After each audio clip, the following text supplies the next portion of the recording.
말씀과 함께하는 슬기로운 성도생활 시간입니다.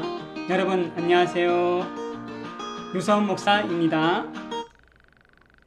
네, 깊이 있는 묵상, 풍성한 은혜를 누리고자 하는 말씀 묵상 시간인데요.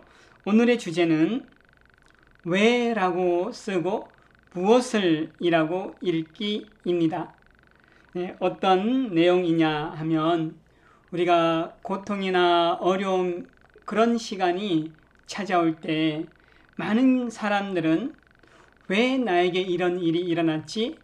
라고 하며 그 왜 이유만 찾다가 그 이유를 찾지 못한 채 낙심하거나 좌절하는 경우가 많이 있습니다. 제가 한 분을 소개해 드리고자 하는데 아더 애쉬라는 70년대의 유명한 테니스 선수였습니다. 최고의 테니스 선수였다고 하는데요. 이분이 수술을 받다가 수혈을 이제 받는데 그만 수혈을 통해서 에이즈에 감염이 됩니다. 청천벽력과 같은 그런 이제 병을 이제 얻게 된 거죠. 본인의 잘못도 아닌데. 근데 이제 이때 이분이 이런 얘기를 하셨대요.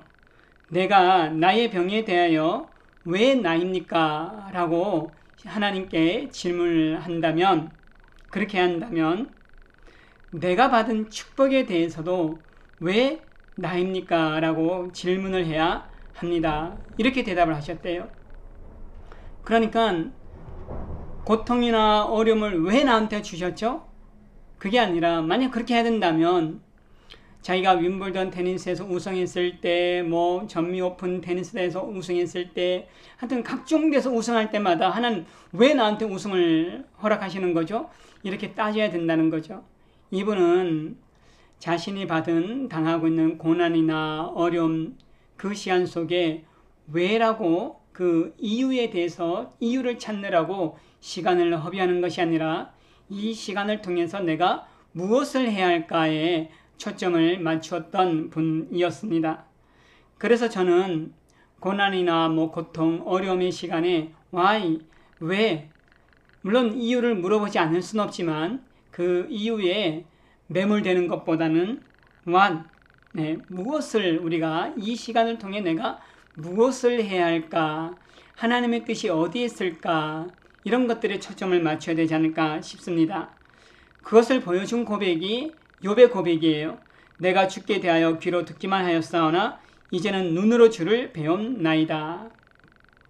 여러분, 욥이 왜 위대할까요?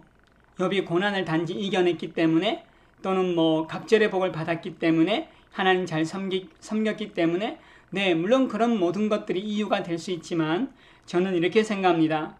욥은 고난이 왔을 때 고난의 이유에 매몰되지 않았습니다. 물론 그 이유를 찾고자 했지만 그의 결론은 고난의 이유를 찾는 것으로 이 결론을 맺어진 것이 아니라 인내를 통해서 무엇을, 즉 하나님을 알아가는 시간 되게 했다라는 겁니다. 그의 고백이 내가 주께 대하여 귀로 듣기만 하였사오나 이제는 눈으로 주를 배움나이다. 바로 이 고백이에요. 하나님에 대해서 알아갔던 거죠. 여러분, 세상에서 가장 먼 거리가 어디에서 어디까지일까요? 그것은요, 머리에서 가슴까지래요. 알고 있는 것이 이 마음에 새겨지는 그 거리가 가장 멀대요. 들어서 알고 있는 하나님이 아니라 마음 깊이 아는 하나님, 바로 이것이 고난이나 고통, 어려움 가운데 우리가 해야 될 일이 아닐까요? 부디 저와 여러분들이 고난이나 어려움의 시간이 이유만 찾는 시간이 아니라 그 시간 속에서 하나님을 알아가는 그러한 시간 되기를 소망합니다. 네, 여러분, 이제 휴가 기간이어서 많은 분들이 휴가를 떠나셨을 것이고, 또 비가 와서 집안에만 계신 분들도 있으시겠지만 코로나19 시대에 다 같이 어려운 시기입니다. 이 어려운 시기에 왜? 라는 질문보다는 무엇을 해야 할까? 여기에 초점을 맞출 수 있으면 좋겠습니다. 화성 권능교회와 우리 권능TV를 위해서 기도와 관심을 부탁드립니다. 여러분과 함께 나눌 수 있어서 감사를 드립니다. 오늘의 기도 시간인데요. 사랑하는 하나님, 고통이나 어려움이 올 때 이유를 묻는 일에 빠지지 않게 하시고 하나님을 더 알아가는 신앙 되기를 간구합니다. 예수님의 이름으로 기도드립니다. 아멘. 여러분 즐겁고 행복한 휴가 기간 되시고 또 한 주간 되시기를 소망합니다. 감사합니다.